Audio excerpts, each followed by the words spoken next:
I can even see what I'm doing. It's like it's like a picture.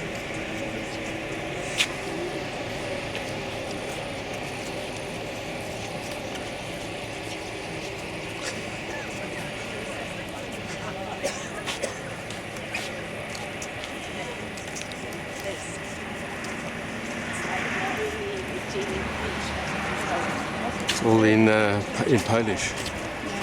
She's cutting the beard.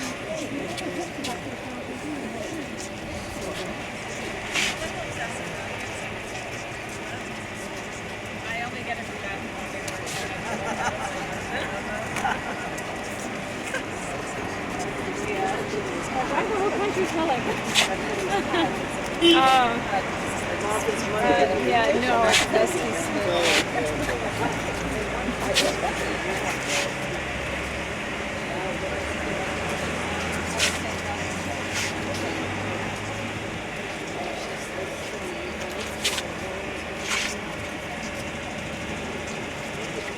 This was a place where a lot of Jews and non-Jews were killed, Poles. So these are some of the stories.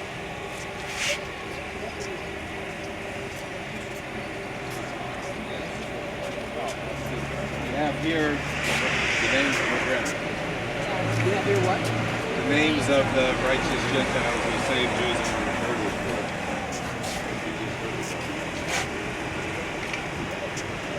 Yeah,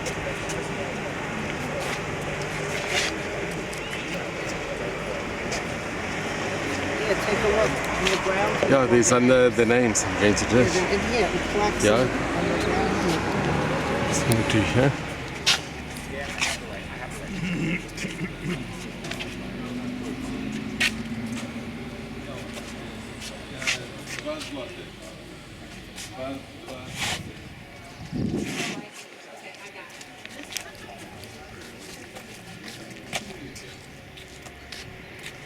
These are all the names.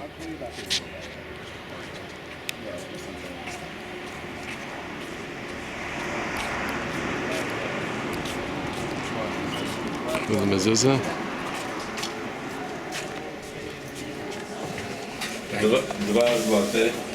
The two? Yeah.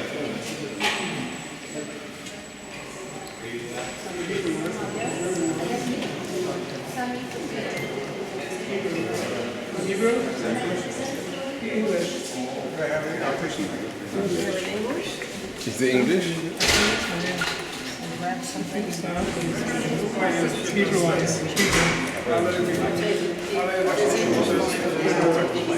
All different exhibitions here. Everybody's invited inside and Hebrew and hand out. Different exhibitions. Polish, I can give you.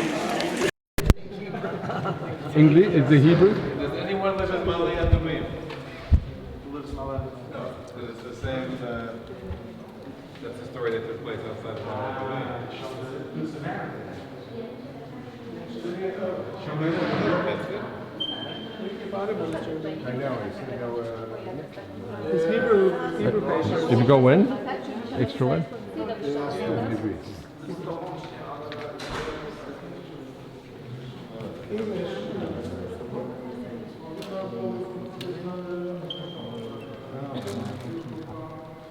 I think this is an important statement.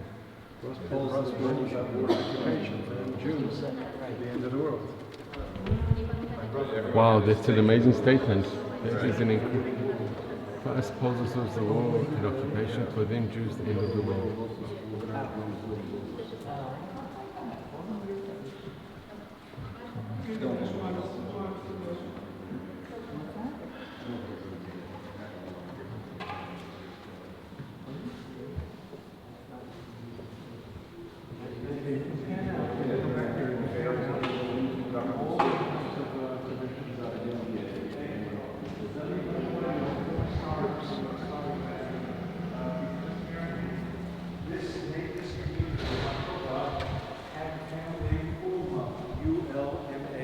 Towards the end of the exhibition, you actually see all about them. What is this community again? Markova.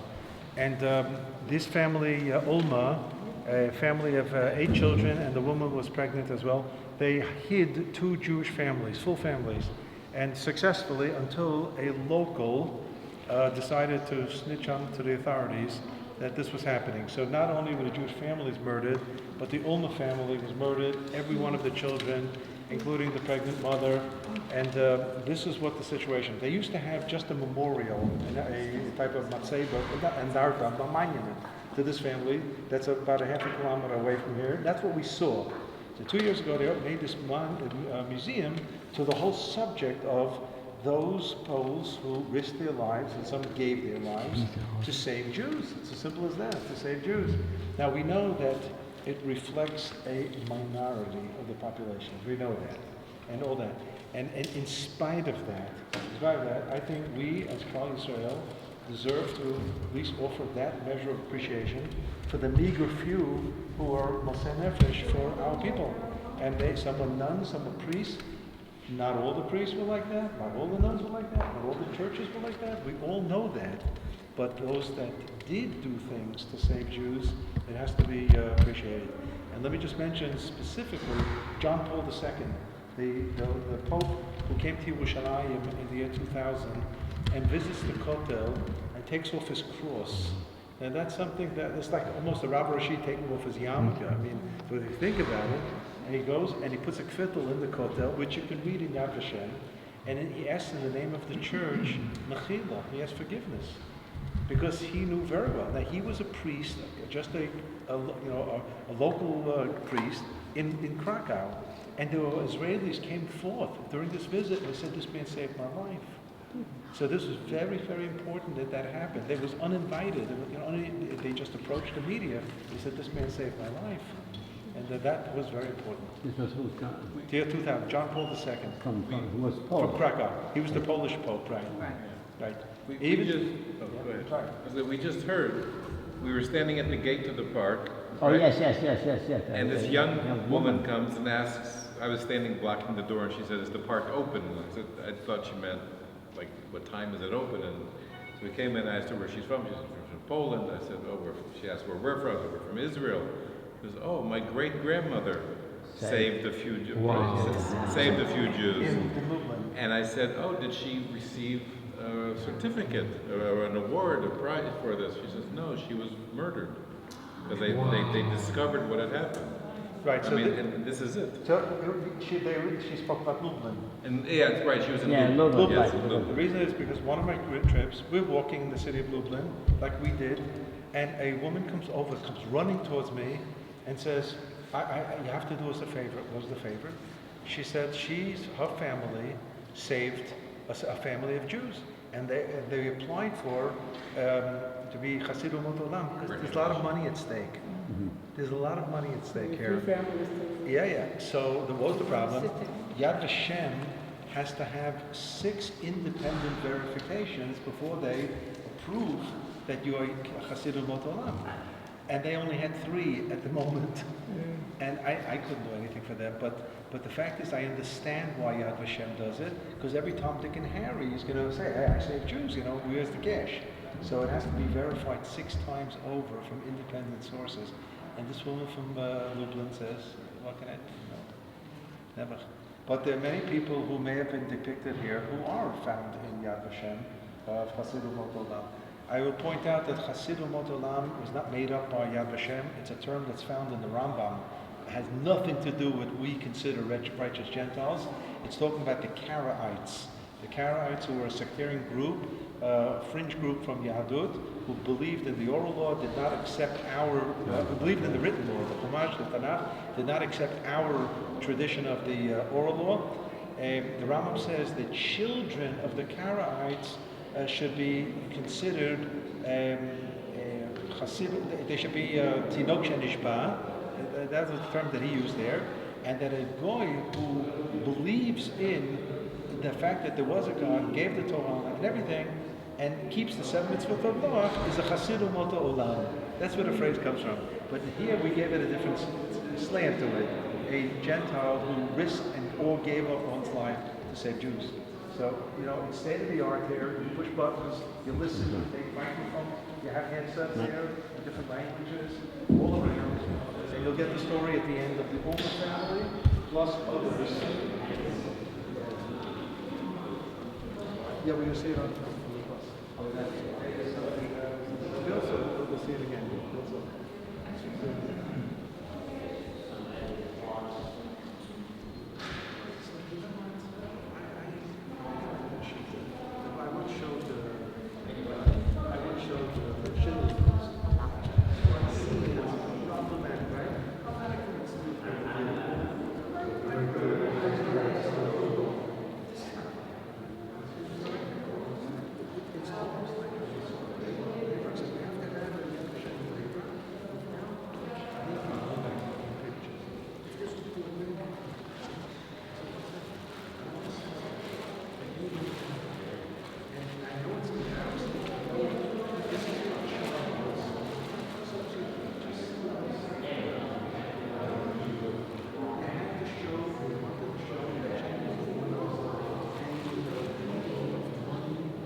They eventually did. They made it. But This is the family. Do you want to read it? You want me to read it? Yeah, please. I don't know if I can pronounce all the names. Doesn't matter. Doesn't matter.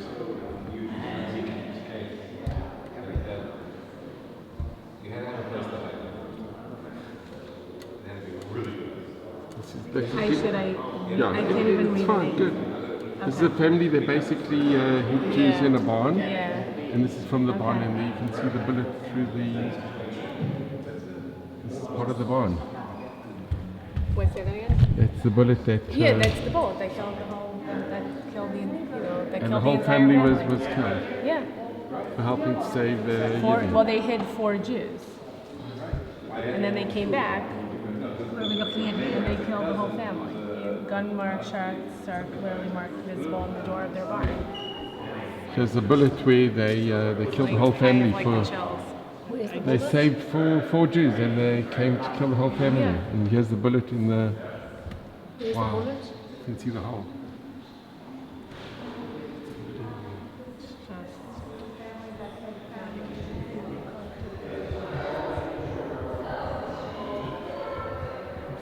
Wow. This is the story of the. Do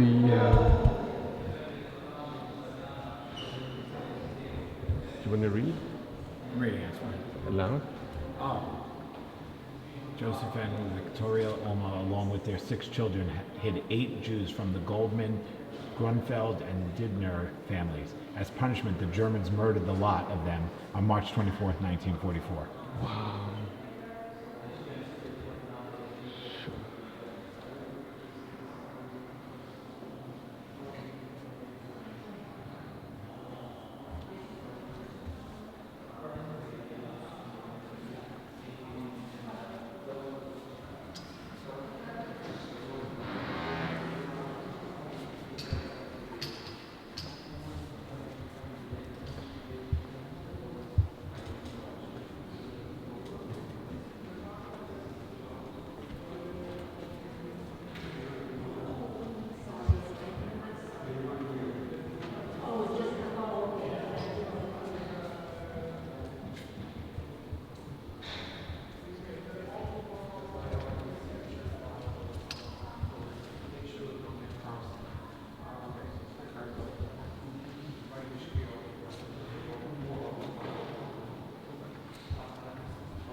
every single righteous Gentile, and it's almost 3,000.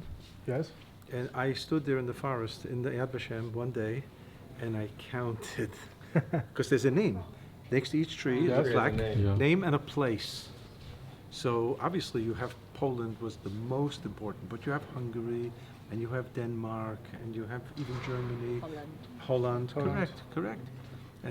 But most were Poland. From now, it's about 7,700 people. Who are officially registered? From Poland, yes. Right, so not all of them have recognition yet in Yad Vashem. That's right. But that's okay. I was in Belarus Right. 20-something years ago. Yes. They had a ceremony recognizing the people from Minsk who saved Jews. And it was very interesting because it was all from the neighborhood. For them to come around. They've got a monument by the with the That's righteous Gentiles. Yeah. No, that's not No, in Babia. Belarus, in Minsk. In Minsk. Kiev, no? In Minsk, they've got a They monument. have Right, Minsk is a big place also. Right. If you have time, you can go to our archive of Yeah.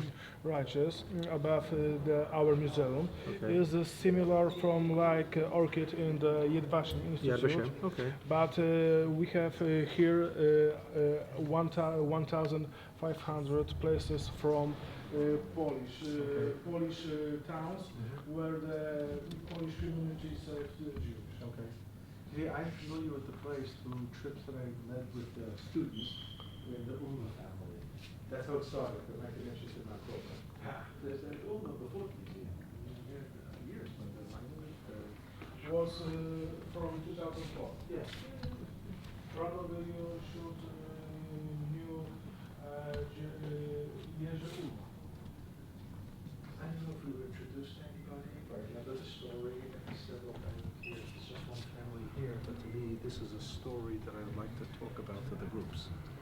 Because we're doing a lot of different things here in Poland, and I believe we, as Jewish people, have to show appreciation. And here, I mean, I was here when it opened, I mean, just shortly after it opened. It's now my third visit here. It's really impressive. It's impressive. It's state of the art. I mean, No, yeah. Who's that? He's, whoever it is, he's at Yad Vashem planting his tree. Right at the tree. He's planting his He's tree. planting his tree. on the exhibition we have three photos with the Polish people see the trees in the Yad Vashem. The Polish students. Yeah. See? Do a lot of Polish students come here to visit the museum? One Polish more? A lot of Polish students come? Yes. Very Yes, important. about 5,000 people, person. There's the students from high schools and university, from about 200, from 200 to 500. Very good. Wow. Amazing. It is Beautiful. Thank you. Sure, thank you. Very Look, important. It's very important. Most human beings, Jewish or not Jewish, wouldn't do it. Wouldn't do it. They risk their They families. would not they risk their lives to save a stranger. That's right. They just wouldn't do it. But it And- wasn't just their It was their lives. whole I think family. Their families, family. I think this They is shot their families as well. superhuman. It's a level of heroism that goes beyond what you expect of a normal, decent person. Yeah. Yes. And if Don't you ex- if you have 7,000 of them, The Ulma family, they had 8 children. She was pregnant. and- Yes, 8 children. And she was expecting- No, she was a little 6 baby. children. 6 children, and the baby. 7th unborn. Unborn. right? I mean, Yes. and they hid the 2 families, and they paid a price. 3. Three families. 3 families Yeah. from Goldman, Greenfeld, and Dittner. And they paid a price. They paid a price. This is a exhibition of Zbylitowska in the Kielce area, just in the Kielce area. Jews. And they some have 2 dogs from Yad Vashem. Have you been to Israel? No. You must come visit. And You must if I support- had the time and They had not money, Oh, you must. It's good. You must. if I had a time, because when I made my PhD, probably I write the some like grant to visit Israel, because probably the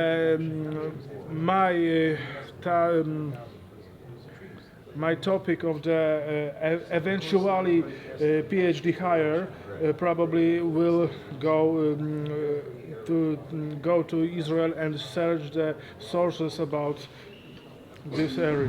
What is your PhD going to be on? It's about major families, not who rescue Jewish, but families who built our Polish regions like Podlasie, something like Zamojski family. Also, Zamojski family in the near of Zamość probably also rescued the Jewish communities. Oh, good. Hope it goes very well. Thank you. Yeah, you'll enjoy it at Yad Vashem Yeah. because they have everything is on record, so you can look at it. Yes, in the website I also find some testimonies about my birthplace in Włodawa. Yes, and also in the website I found testimony Rightous from Włodawa area. but not from Włodawa, only from area. Yeah. Like Stawki, Urszulin, Wola Wereszczyńska, and also Romanów and Motwica. All the towns around. Yes, around. But from Włodawa is nothing. But in two new days, some people from Włodawa told that their grandparents rescue Jewish. But nobody write the testimonies. No, not about from Jews, but not came from local community in Włodawa. Don't write this testimony. But in Włodawa, in the World War II, one person, not from Włodawa, not Polish, not Jewish, but German, Bernard Falkenberg, rescued about 600 Jewish. Wow.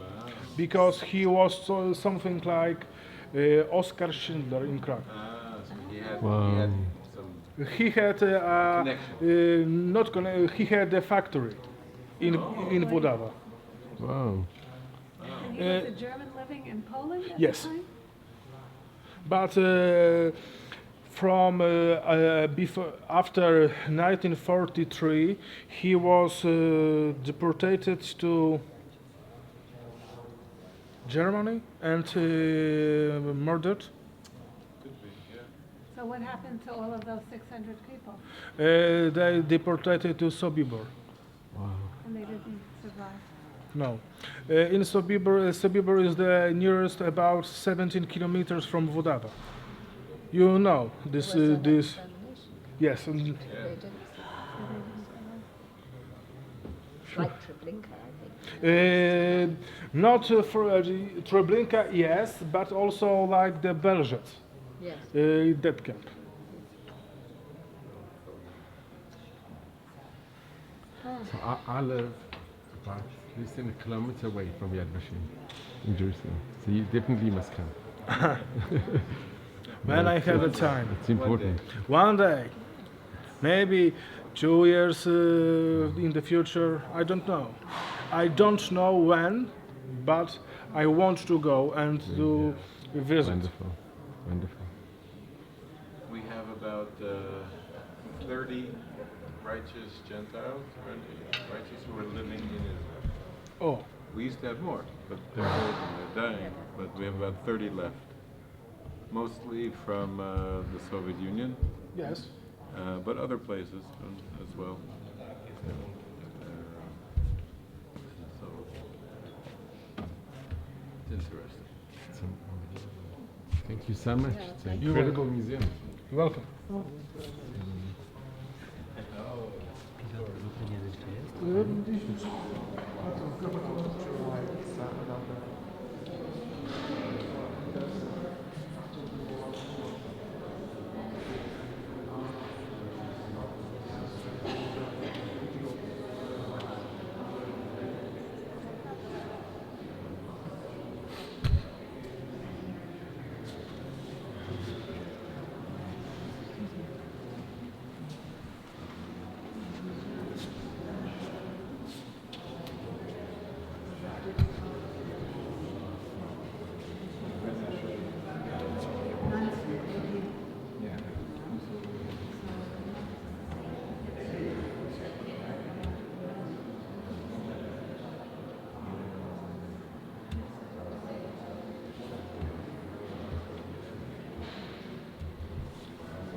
see the bullet in the...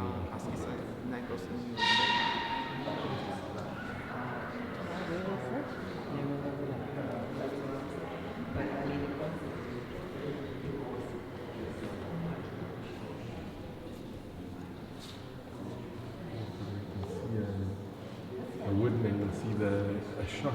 There's a hole where they actually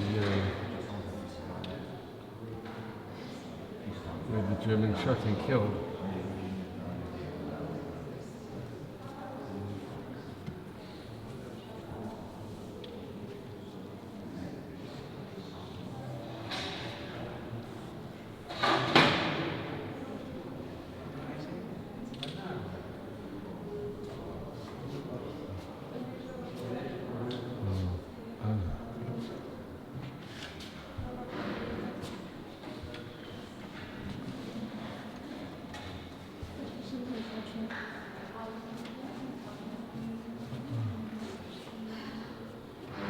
Are you from Poland? Very, very amazing.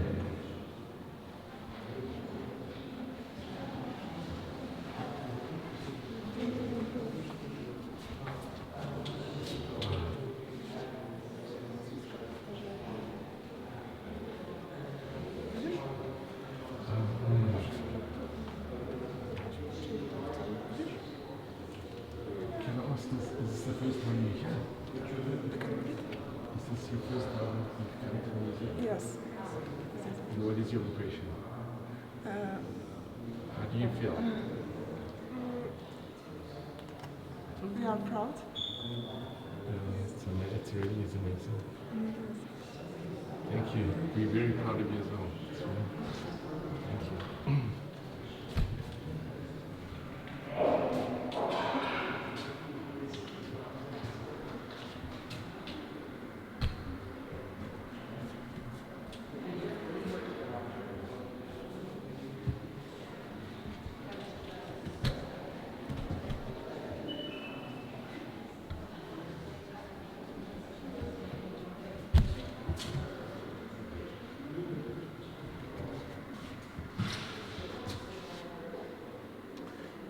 Almost cameras. It's about the family Oma.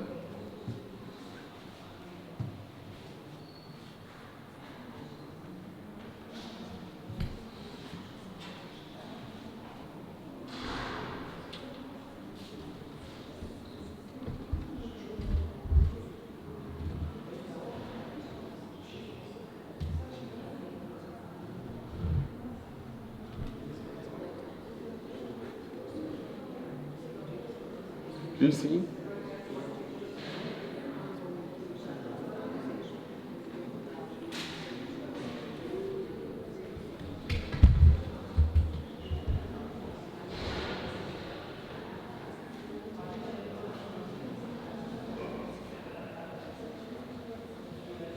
Can you just read? Symbolic? Symbolic reconstruction of the house of Zbylitowska and Victoria located in Moldova. Its size, layout of the rooms and equipment have been reproduced on the basis of the accounts the relatives frequently visited the homes. Visitors leave visible here, including the wardrobe, bedside cabinets, and workshop, date back to the pre-war period.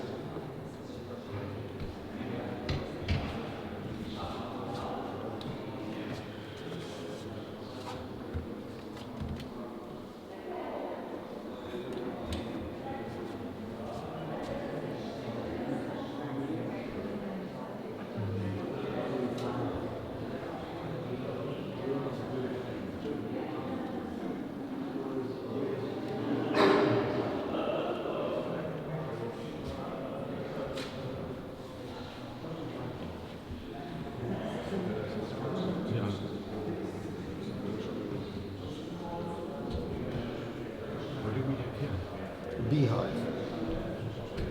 No longer a beehive of activity. It's a beehive. It's designed by Joseph Ullman.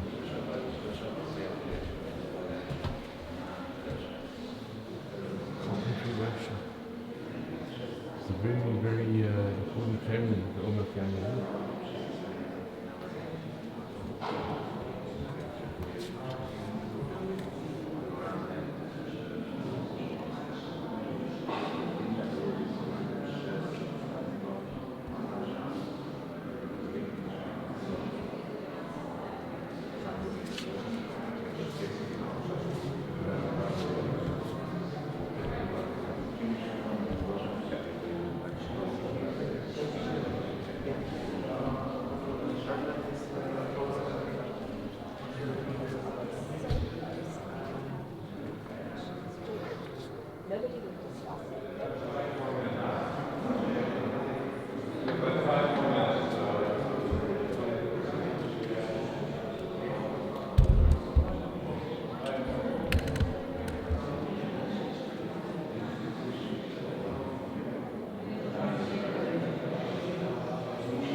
most, I said again, the adult groups are coming.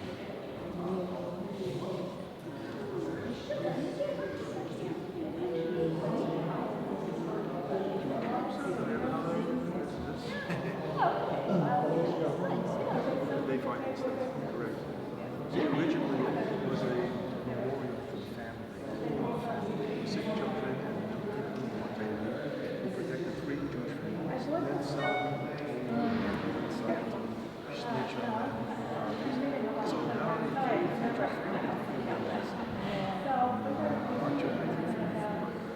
So the town took a project.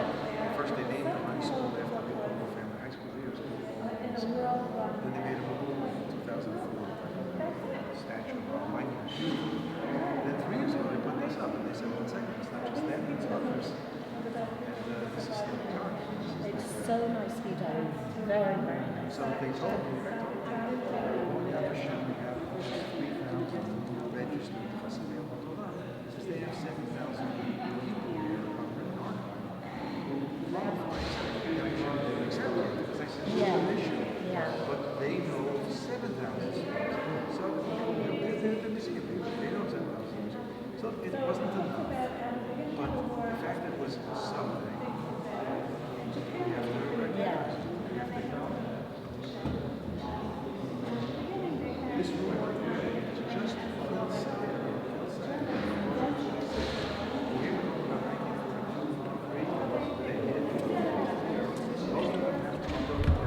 all, you can see, but this is from the area of Kielce, which is northeast of Krakow, but it's like west of where we are now.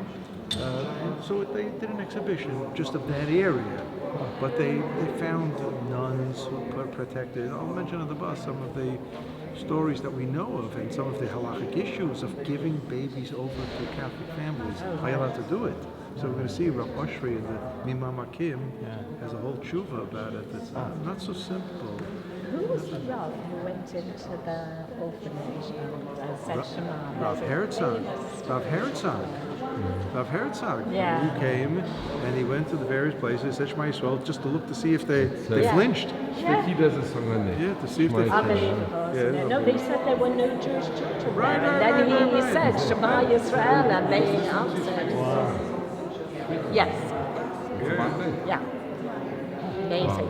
My daughter went on a school trip to Poland, sixth form Hasmania from England, and apparently they were in one of the camps and everyone was getting very, very down.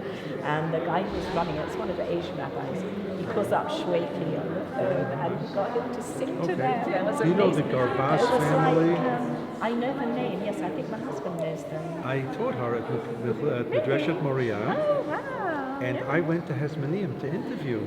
Did you? Right. They sent me. That's why I got in love with flying. The Dreshet Moria sent me to interview students to the States first, and then to Canada, and then to England. Right. So I got used to. Sent a lot of girls to Madresha Maria. I There know, was I a know whole. that. I know I mean, that. a lot I of know my that. friends' kids went there, so it was very nice. In fact, Yeah. my daughter looked. I went there to look with her. Yeah. I taught them. Did you? Yeah, amazing. Yeah. Okay. Sure. Right, come along. Yes, I think what's the close of the museum? 6 o'clock. They're closing.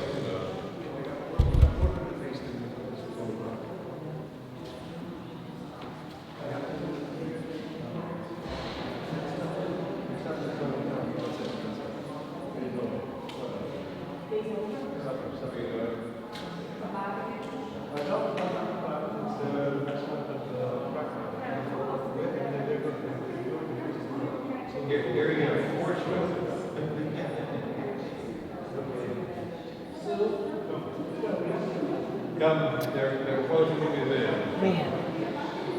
Locking up. It's crazy. Everyone says, like, what would you do? I don't know. I hope I would do the right thing.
Let's go, please.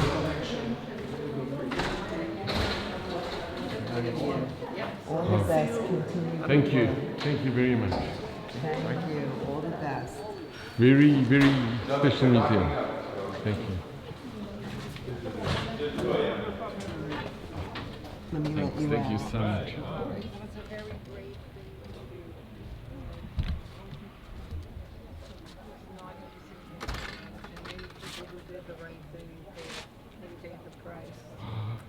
But I think people couldn't see it. I think people couldn't see. Not human.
About 1,000 people.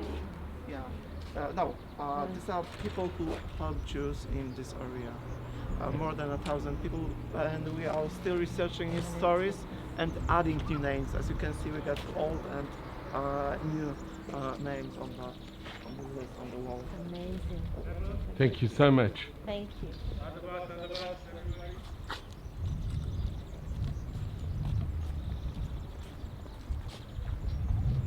Come, please, on the